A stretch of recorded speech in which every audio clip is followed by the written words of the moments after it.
Polavaram project కోసం భూమిని ఇళ్లను త్యాగం చేసిన నిర్వాసితుల్ని గుండెల్లో పెట్టుకుంటామని చెప్పారు సీఎం చంద్రబాబు. అమరావతి క్యాంప్ కార్యాలయంలో పోలవరం ప్రాజెక్టు నిర్వాసితులతో సమావేశమయ్యారు చంద్రబాబు. భూసేకరణ పునరావాస పరిహార ప్యాకేజీ కింద మూడో విడతలో 226.61 కోట్ల చెక్కును నిర్వాసితులకు అందజేశారు. ఉగాది పండుగను పురస్కరించుకుని మూడో విడతగా నిర్వాసితుల ఖాతాలకు ఈ మొత్తాన్ని జమ చేస్తున్నట్లు సీఎం వివరించారు. పోలవరం ప్రాజెక్టు రాష్ట్రానికి జీవనాడి అని, అది పూర్తి కావడంతో పాటు నదుల అనుసంధానం జరిగితే రాష్ట్ర వ్యాప్తంగా ప్రయోజనం కలుగుతుందని చెప్పారు. గత పాలకుల నిర్లక్ష్యం వల్ల డయాఫ్రమ్ వాల్ దెబ్బతిందని నిపుణులతో అధ్యయనం చేయించి ఇప్పుడు మళ్లీ 1000 కోట్లతో కొత్త డయాఫ్రమ్ వాల్ నిర్మాణం చేపడుతున్నామని స్పష్టం చేశారు.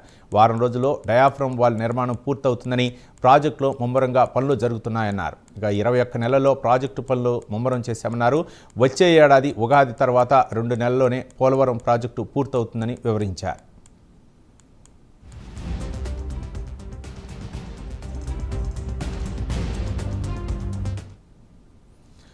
కూటమి ప్రభుత్వం అధికారంలోకి వచ్చిన తర్వాతే ప్రాజెక్టు నిర్వాసితులకు వేగంగా చెల్లింపులు చేశామని చెప్పారు సీఎం చంద్రబాబు. 21 నెలల్లో 26,149 మంది నిర్వాసితులకు 1943 కోట్లను చెల్లించామని చెప్పారు. ఇక 2 దశల్లో జరిగే ప్రాజెక్టు నిర్మాణంలో భాగంగా తొలి దశలో 38,068 మంది నిర్వాసితులకు తరలించినట్లు చర్యలు చేపట్టామన్నారు. 75 నిర్వాసిత కాలనీలో ఇప్పటికే 26 పూర్తయ్యాయని, ఇంకా 49 కాలనీలు నిర్మాణంలో ఉన్నాయని వివరించారు. ఇక 2022లో గుర్తించిన 17,114 మంది నిర్వాసితులకు కాలనీలను నిర్మించి తరలించేలా చర్యలు చేపడుతున్నామన్నారు.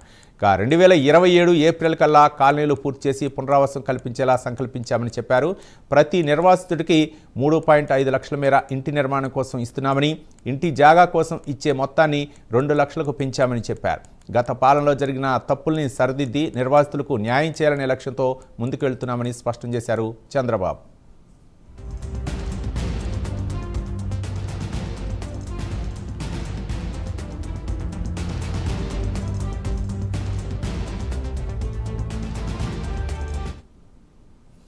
గత పాలకుల నిర్లక్ష్యం కారణంగానే ప్రాజెక్టు 6 నుంచి 7 ఏళ్ల పాటు ఆలస్యమైందన్నారు సీఎం చంద్రబాబు. కాంట్రాక్టులను ఇంజనీర్లు మార్చకుండా ఉంటే ప్రాజెక్టు పూర్తి అయిపోయేదని వివరించారు. నిర్వాసితులు కూడా పూర్తి న్యాయం జరిగి ఉండేదన్నారు.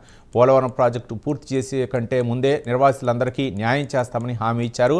ప్రాజెక్టు పూర్తికి మరో 5,000 కోట్ల రూపాయలు ఖర్చు చేయాల్సి ఉందన్నారు. పోలవరం ప్రాజెక్టు కోసం త్యాగం చేసిన నిర్వాసితులంతా ప్రజల హృదయాల్లో నిలిచిపోతారని కొనియాడారు. ప్రాజెక్టు ఏమైనా పర్వాలేదనే అహంకార ధోరణితో గత పాలకులు వ్యవహరించారని మండిపడ్డారు సీఎం చంద్రబాబు.